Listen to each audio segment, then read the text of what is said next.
Hello and welcome to another edition of Power of the Pen. I am LaWanna Bradford, and if you've been following me for the last 5 years on this show, you know I love all things books.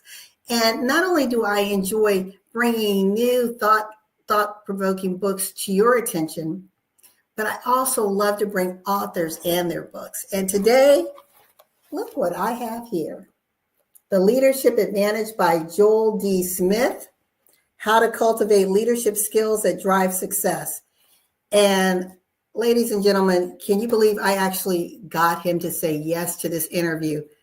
As busy as he is, I don't want to steal his thunder because we're going to get into it. But the great thing about this book, and I know you're thinking, there's a ton of leadership books out there. There are.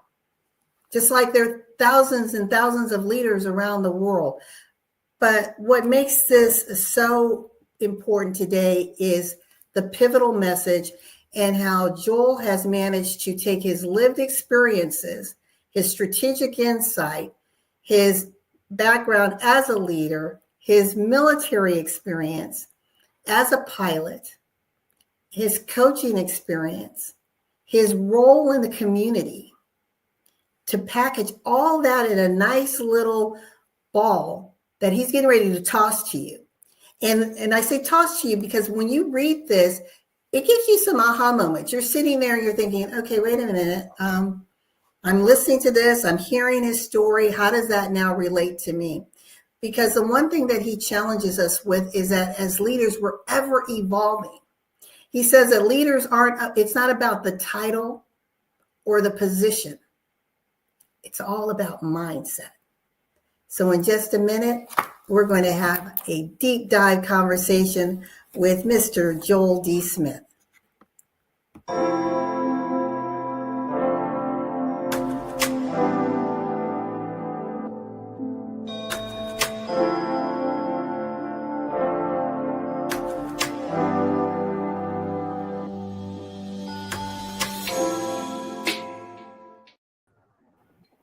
Hey, Joel, how's it going? It is wonderful. How are you, LaWanna? I'm doing well. Thank you. It's good to see you. And thank you again for saying yes. And, you know, I was just sitting here before we started. I was looking at the cover of your book, right? Mm-hmm. And we always hear that the cover is so important when it comes, obviously, the content, but there's something about that cover that can be that attraction magnet. And I'm just going to dig right into it. This cover is a photo of you. So here's Joel. And then there's a wolf. Yes. And the first thing you talk about is the term wolf pack. Mm-hmm. So help us to, if you don't mind, if we just jump right into this conversation.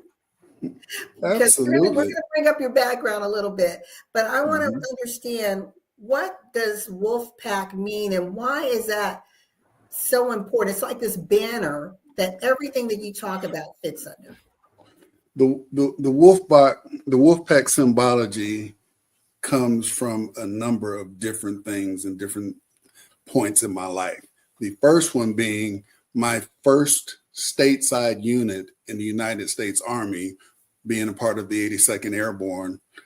Our call sign was the wolf pack.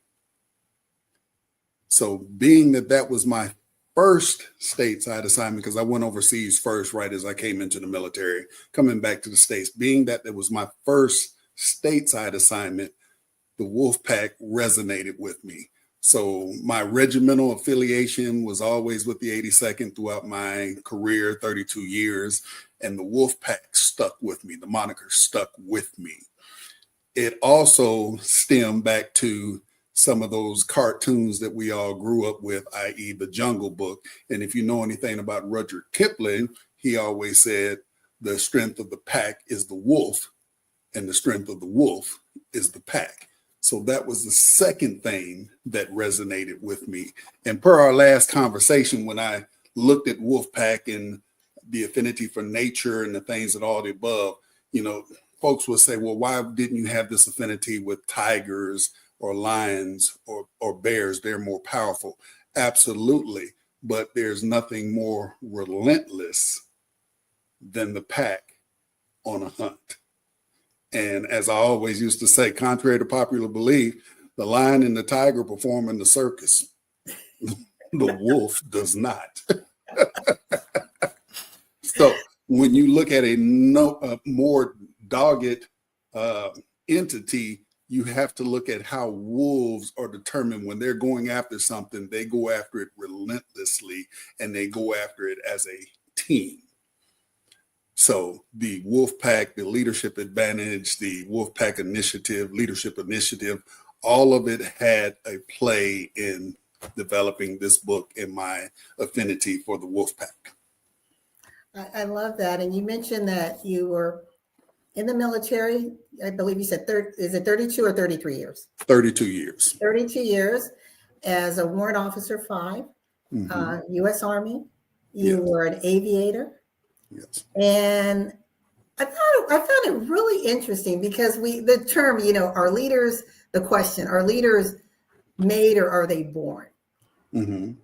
And you said your idea of leadership actually began to be seeded in you as a little bitty, right? As you were on the field, playing ball, in sports, in scouts, that there was something that was calling you to rise up. Now, I want to ask you this. Was that something innate that you just knew that, okay, there's something that I'm supposed to reach for, or did someone point out the leadership qualities in you? And from there, you started to develop your own leadership walk. It was a combination of the two. When the question, which in academic circles have always asked, are leaders born or are they developed over time? And, you go back to the first studies of leadership. For the longest, they thought you had to be born with certain traits and all that other good stuff. I submit that everyone who is born, everything that is born to lead in some capacity. Now, how you grow as a leader is nurtured through family, the different events you may have mentioned, scouting, band, athletics, all those things, your school teachers, those gatekeepers that you had in your neighborhood that were meant to protect and to guard us against outside influences as best they could. So when I look at it, they're born and they're nurtured all in together. Now, how far they go with it is dependent upon not only just those other factors I mentioned, but the individual themselves and their individual experiences. For me, it wasn't an option. You grow up in a house with an educator, you're going to do these things. The many times based off of experiences, negative experiences that I had when I wanted to quit something and I wasn't allowed to, I was basically told, we don't quit. Right. Sue this through, you will keep going.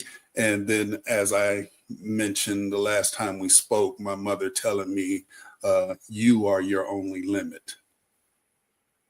God hasn't put any limits on you. Therefore, don't you let any man put limits on you. So having that mindset growing up, when I looked at the need to develop as a leader, I looked at those in front of me and I had to quickly realize that there were others watching me. So if I didn't lead in the right direction, if I wasn't impactful in the words that I say, the actions that I displayed, I could lead somebody down the wrong path myself. So I had to be dressed right, dressing, moving forward in everything that I did.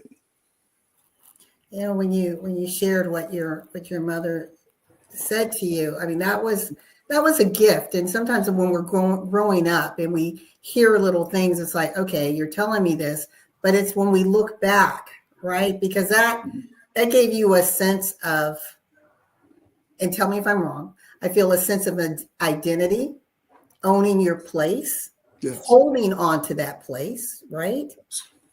And you you shared a story with me, and if you don't mind sharing this with the audience, you said when you went to your school. Hmm. There was no one that looked like you, and you were even challenged with, should you even be there? Absolutely. So the school that we're referring to is when I came into the military. Now, I say there was no one that looked like me. It wasn't to mean or to insinuate that there were no other aviators before me that had come through the same program that I was going through. What I was saying is, in my particular class of 83 people, there was me. And there were a couple of young ladies in the class. And when I say a couple, I mean literally two young ladies, and then there was myself. Now, there were other African Americans within the context of the program in and of itself, but they weren't in my class. So I had to basically fend for myself. When there were study halls, I didn't receive invites. When there were events or gatherings, of course, I didn't get invites. There were other classes that did invite me, or someone took interest and saw the things that I was doing. But for a number of weeks in the beginning, I felt like an outcast. I had a bunch of naysayers saying that I could not and would not succeed. They really had no idea that before I showed up at flight school for the military, that my degree was in aerospace, that I had been flying prior to arriving in the military. I was flying airplanes. Now I'm learning to fly helicopters, but they had no idea of my background. But we were so quick to put me in a category of, you won't be able to succeed. This is not for you. You've taken a spot from someone else. Mm-hmm.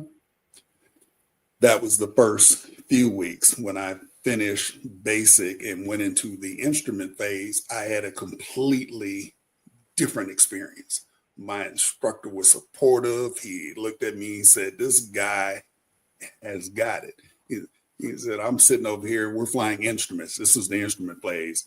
And I'm flying, and he's sitting over here eating popcorn, and he's sitting there telling me, he said, most students, I don't have that ability, but I can sit over here and eat popcorn because I don't have to worry about you doing exactly what you're supposed to be doing. And it just, I got this. So I've got to get through instruments. I've got to get through basic combat skills, nights, and advanced combat skills. So I still have a ways to go, but that incentive, that motivation that he gave me, that he was confident in my abilities, that was all I need. The rest was cakewalk.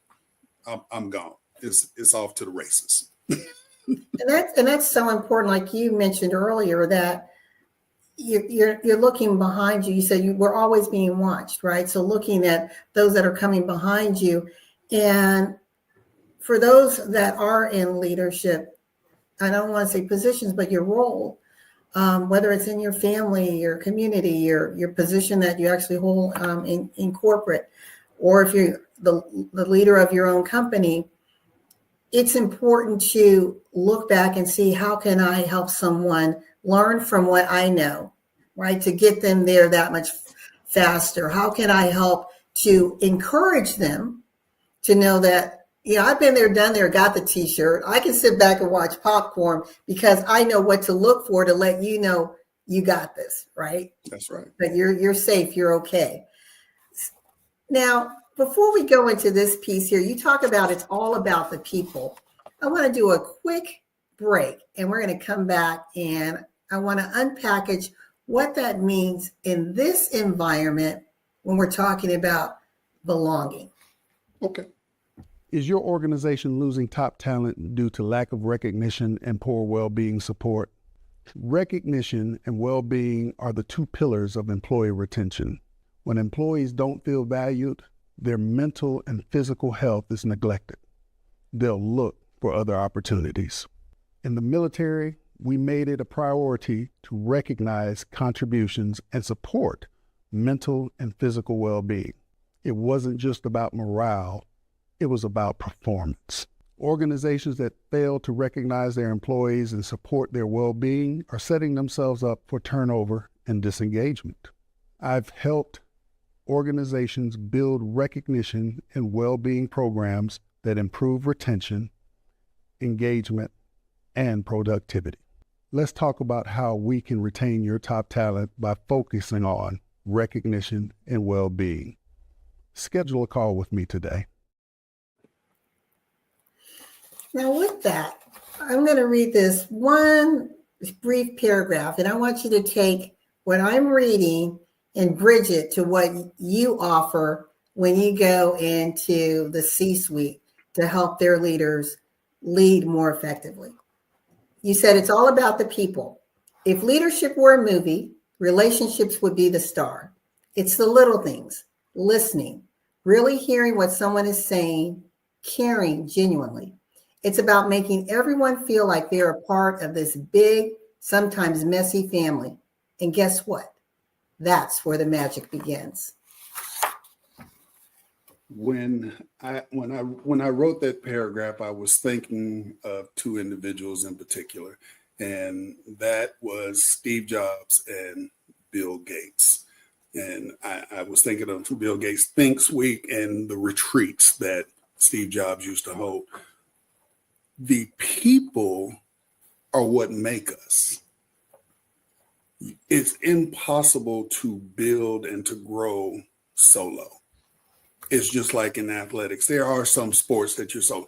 When you're out there on the track and field, you're running the race by yourself, but you're part of a team. Whether it was the U.S. Olympic team, your college team, your high school team, you couldn't win the overall tournament by yourself. It was a combination and a collaboration of the people. So it was important for me to help folks see the screen. It's just like putting together a play. You've seen some actors that will stand on stage and do a one-man play. And a lot of times that's impactful. But when they do that one-man play or one-woman play, a lot of times they're playing different characters. So again, it's still not a solo sport. It's a combination, and it's a collaboration of people coming together. In those movies, as much as I love Denzel, as much as I used to love Robin Williams when he would put together his stuff, he couldn't do it by themselves.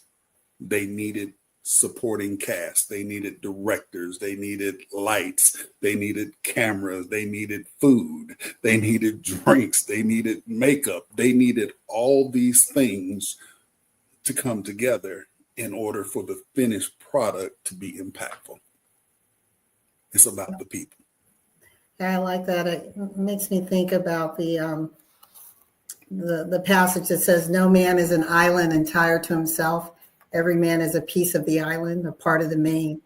And that's what you're saying. And there's so many people who feel like I can get there by myself. But I love the example that you just set with the movie. Right? You may be the leading actor, but without the key grip, the lighting, you would just be out there by yourself, right? You would never make that blockbuster. That's right. So let's talk about challenges, because a leader, it's one thing to lead in good times, but it's another thing when there's challenges that happen. It may be a merger, it may be you have employee turnover, it may be a new administration, taking office, and everybody's wondering what's what. Would you mind reading from chapter 3? It's entitled "Kicking Off the Real Talk on Facing Challenges." Well, certainly. And I'm pick up about midway through the first writing, "The Waves of Adversity." Okay. Adversity pushes us out of our comfort zones and forces us to innovate, to think on our feet, and to find resources we didn't know we had.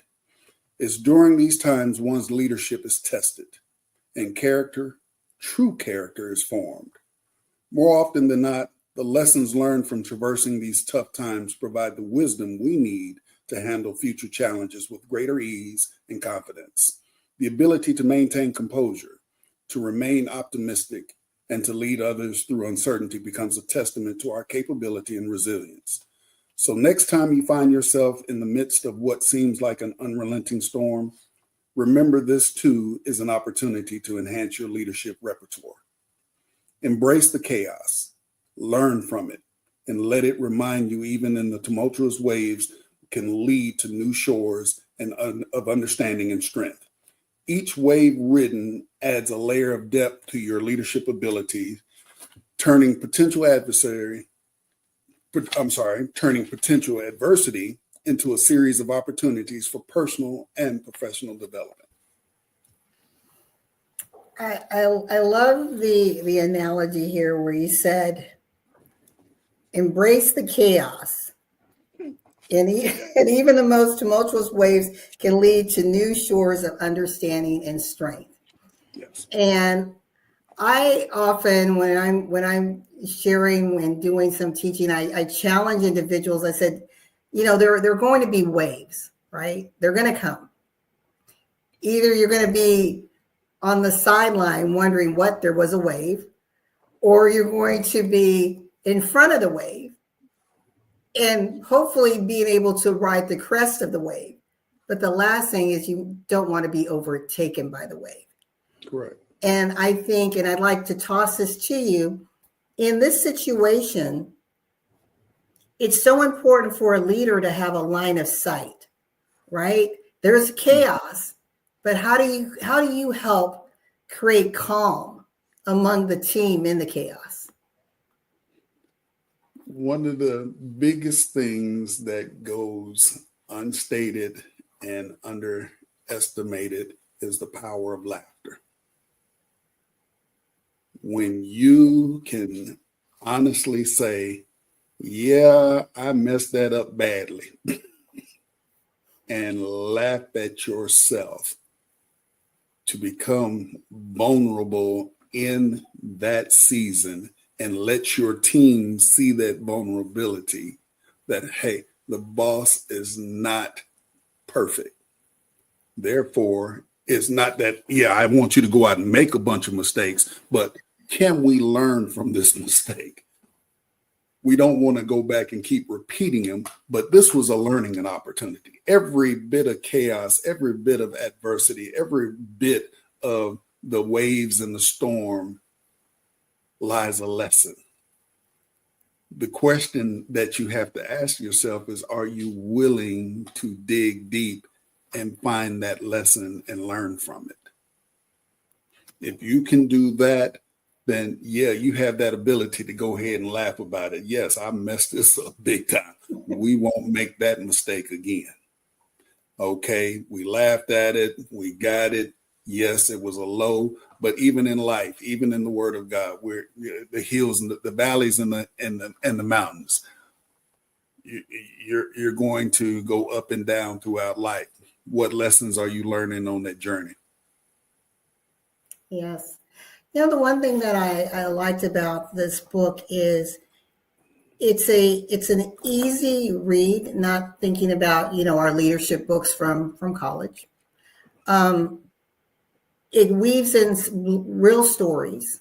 It challenges the reader to think, but your gift of writing is superior.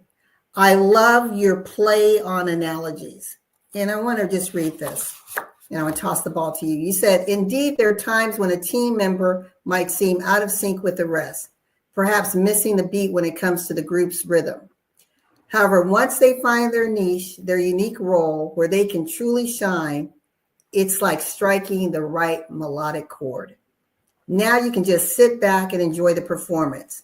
This exemplifies the adage, a team that plays together stays together, highlighting the beauty of unity and synchronicity in team dynamics. Yes. So the musical part of that goes back to my days being in junior high and high school band.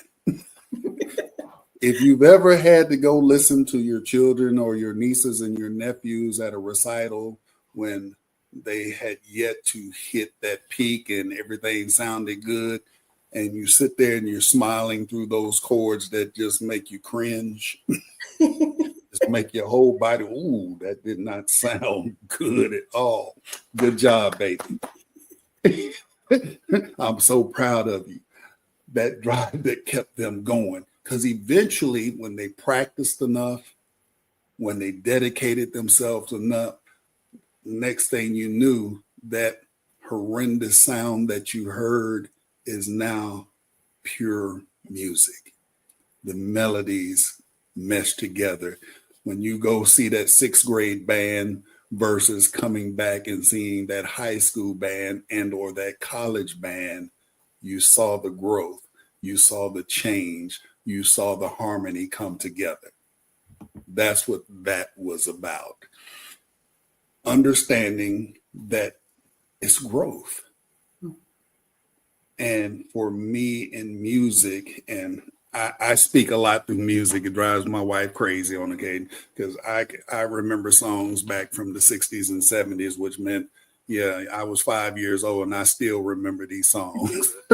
But the melodies, the words, the things that came together, they drew pictures for me. They gave me insights and they gave me motivation. So regardless of what you said I couldn't do or wouldn't do, I always had something in the back of my mind that said that I could. And at some point in time in my life, maybe about the 5th or 6th grade, I came into my own and said, okay, I'm going to show you that I can. You know, the old adage, I can show you better than I can tell you. Mm-hmm. Okay, let me prove to you what I can do. I love that. We're going to come right back. I'm going to do a quick takeaway. We are here with Joel D. Smith, his book, The Leadership Advantage. And this book is woven with amazing stories, your stories, stories of others. And we're going to get back in a minute. And I want to have you talk to us about the art of storytelling. Is stress and burnout quietly destroying the health of your employees? Mental and physical well-being are often overlooked in the workplace, but without proper support, your employees are more likely to suffer from stress, burnout, and even health issues that impact their performance and your company's bottom line. In the military, maintaining mental and physical resilience was critical to our success. We made sure our team was mentally sharp and physically fit to meet the challenges of high-stress environments. The corporate world may not be a battlefield, but it's no less demanding. Your team needs support to stay healthy, focused, and engaged. I can help you implement well-being programs that protect your employees' health and improve their productivity. Let's talk about how we can boost your team's well-being and keep them performing at their best. Contact me today. You know, we're back here with Joel D. Smith, The Leadership Advantage. You got to get this book. If you're in leadership, want to be in leadership, know someone in leadership, great book. Let's talk about crafting your story. You have a section here in the book that's devoted to that.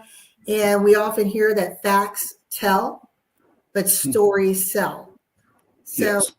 Would you mind just gracing us with a few moments of reading to us? Absolutely. Okay. So, your leadership journey is uniquely yours, a story only you can tell. And what a story it is, filled with plots, twists, victories, challenges, and lessons learned. Sharing your story isn't just about recounting your successes. It's about the wisdom gained along the way, the moments of insight, and the experiences that have shaped you. Talking about the times you stumbled isn't just airing out dirty laundry. It's actually pretty powerful. It shows others it's okay to take risks and make mistakes. Basically, it's like saying, hey, I messed up too, but look where I am now. It's about stepping into the light and ditching the cloak of invisibility. Your story has this incredible potential to motivate, to teach, and to connect with others on a real level. I love that. That it is important that we tell our stories. You don't know whose life may be changed or enhanced by it, right? And when a leader, and I just want your thoughts. And I'm not gonna put my thoughts around this, but I'm gonna tee it up this way for you. We have a leader, and he or she identifies himself as this infallible, all-powerful being, sort of that my way or the highway kind of a leader that many of us have run across. And they tend to not be forgiving when individuals are making mistakes. It seems like they've just walked on this golden road, never had a bump, never had a bruise. It's always been easy breezy for them. Here's a challenge for you. Joel, what would you say right now to that leader if that leader happened to be in your class where you're discussing the leadership advantage? Remember where you came from. Why do I say that? As I became more senior in the service, and as I became more senior as a pilot in the airlines and all the above, I used to listen to folks as they were juniors, because I brought up a lot of senior leaders, and I've been around a lot of senior leaders back when they were just starting out themselves. And everyone is always willing to say, if I was in charge, because they see what's happening on high and they're trying to say, it's not going to work down here. But then when they made it on high, they were doing the exact same thing. And I would kind of gently nudge them and remind them, you remember back in 1988 in the Republic of Korea, when we set out in the snow trying to understand what the purpose of a certain exercise or drill was. And here we are having the same conversation. Just because it is a good idea here at the enterprise does not necessarily translate to a good idea down in the trenches where the people have to execute it. So before you do the Thelma and Louise off the cliff, have some conversations. That's why the one thing that I can say, and I won't say the military is perfect, but the one thing I can say is that most leaders use their eyes and ears relatively effectively. What do I mean? That sergeant major, that chief warrant officer, those senior leaders that are under their charge have the ear of the boss. And most of them will take into consideration the years of experience that are in the room. But again, when you're at that level, there's a whole lot of things that play into it. You have to play in the politics, you have to play in the funding, you have to play in the people, you have to play in all these different type of dynamics. But what I would say is remember where you came from. And as long as you remember where you came from and the struggles you went through, you can keep yourself in check. I like that. You talk about the role of a CEO, but it's not chief executive officer. It's chief encouragement officer. And this is what you wrote. As a leader, one of your most impactful roles is that of chief encouragement officer. We could just call it what it is, head cheerleader. The role isn't about empty pep talks. It's deeply rooted in genuine belief in your team's potential, especially in those times when they are filled with self-doubt. And I want to share this with you. I had a meeting today with an individual, and she was talking about some of her work that she did, some of her contributions and accomplishments, but she seemed to really struggle with that. And I was wondering what was causing her to be insecure. And it made me wonder, it brought me back to this passage, whoever is around her in her leadership or mentorship arena has that person lifted her up, given her that sense of encouragement so that she can speak confidently? I'll turn it over to you. I would have to concur with you in your thought processes and thinking whether that was something that actually was taking place. What I like to think of when I hear such questions is, yes, you're the chief encouragement officer, not just the chief executive, or you're the head cheerleader, just as you wrote, as you read. Now, having said that, you have to walk that fine line initially, because anytime you come into the room as a cheerleader, folks start looking at you, okay, what's really going on? Especially if it's something that they've never experienced or never have been around. So you want to come in encouraging and motivating, but at the same time, you want to tailor it to your people. You have to get in the room and actively listen. And once you've learned your people, then you should know how to motivate them, how to encourage them, how to cheer them on. But to cheer them on, you have to give them that leeway to go out and innovate, to go out and make mistakes, to take risks, but to understand that it is okay to take a risk as long as it stays within line of the company values and the things that are taking place within the organization. The organization is still moving in the correct path. Yes, you can take these risks. Yes, you might make these mistakes, but I'm going to keep cheering you on. Now, if you keep making the same mistake, that's a different thing entirely. But you're okay to make these mistakes. You're okay to do these things, and understand that I am in your corner and I'm going to cheer for you, even when you're struggling. And when you're a good cheerleader, when you're a good head cheerleader, you're a good captain, your teammates know that they can come and sit down and talk to you, that they know that you're going to listen and that you're willing to lift them up and encourage them, even in times of struggle. I don't know why I have a tickle in my throat, but it's okay. Mm-hmm. Well, we are almost out of time, and I want to turn this over to you. I know you wanted to close with a particular reading, and then I'd like you to speak directly to the audience about how they can connect with you, how they can be part of your program, perhaps have you come speak, teach within organizations, and also how they can get a copy of your book. Okay. In my experience leading teams, I've found that the most turbulent rides often yield the richest gold mines of learning. True leadership isn't always about steering clear of rough weather. Sometimes it requires us to fly right through it. This approach isn't about courting trouble, but about forging a stronger, more cohesive team ready to face whatever challenges come next.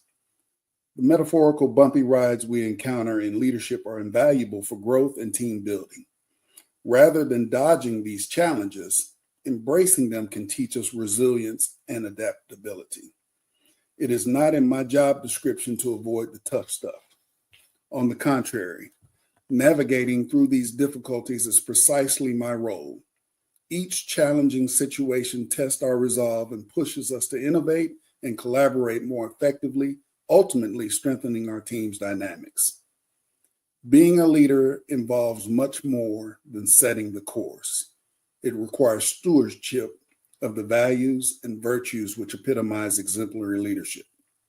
In the expansive skies of our professional journeys, fully embracing our role as leaders means recognizing every trip, especially the challenging ones, present an opportunity to enhance mutual understanding, foster unity, and continually aim high. Each difficult journey offers a unique chance to deepen our understanding of one another, to align our efforts, and to reinforce our commitment to common goals. It's about more than just surviving the storm. It's about emerging from it with a clearer sense of purpose and a stronger bond. This unity is crucial as it transforms our group of individuals into a formidable team, equipped to tackle future challenges with confidence. Ladies and gentlemen, again, my name is Joel D. Smith, and I'm the CEO of the Wolfpack Leadership Initiative. My book, The Leadership Advantage, How to Cultivate Leadership Skills that Drive Success, can be found on Amazon.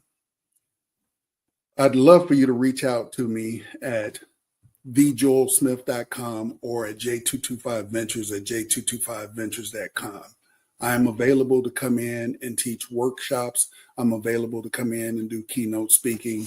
I'm available to come in and discuss the book and how I can help you and your teams grow closer together, being a part of that wolf pack. For as Rudyard Kipling said, the strength of the wolf is the pack. The strength of the pack is the wolf. I would love to continue to grow with you.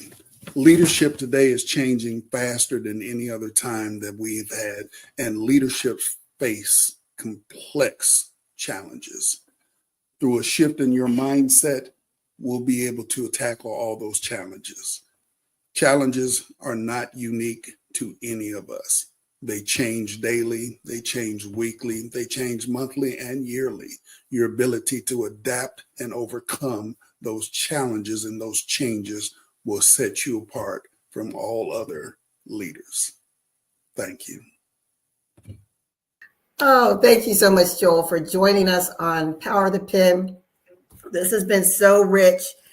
And folks, I just literally just touched the tip of the iceberg. This is really a book. I sat down and I read it in a day and a half, but it's really not that type of a book that you read from cover to cover. Then you want to go back, right? And study it and think about it and see how can you apply certain things, whether it's improving your communication.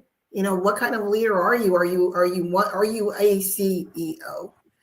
Are you encouraging others? Are you seeing yourself as me, myself, and I? How do you navigate challenges? There's just so much. And then just really understanding the wolf pack philosophy. I mean, I was like, wow, this is so cool. So again, thank you so very much, Joel, for joining us. I want to make sure everyone can see we're here talking about The Leadership Advantage by Joel Smith. You can contact him, and you can get his book on Amazon. And here's his contact information below, thejoelsmith.com or j225ventures at j225ventures.com. Yes. Again, you can feel free to, if you're interested in being on Power of the Pen, reach out to me. Phone number is there below, or you can email me with Power of the Pen in the heading. A member of our team will reach out and make sure that what you have is a great fit for our audience. We're here to make a difference by bringing innovative conversations through what? The Power of the Pen, and the Leadership Advantage is one of those avenues to shift change, to make a difference, to make an impact, to build legacy in leadership so that we can build future leaders. Right, Joel? Amen. Yes. Well, thank you again, and to our listening audience, we look forward to seeing you next week for another edition of Power of the Pen. And just remember that in life and in business, when your vision intersects with opportunity, you have an opportunity to go to Amazon and buy this book. Success is inevitable. Until next time. Bye for now. Thank you.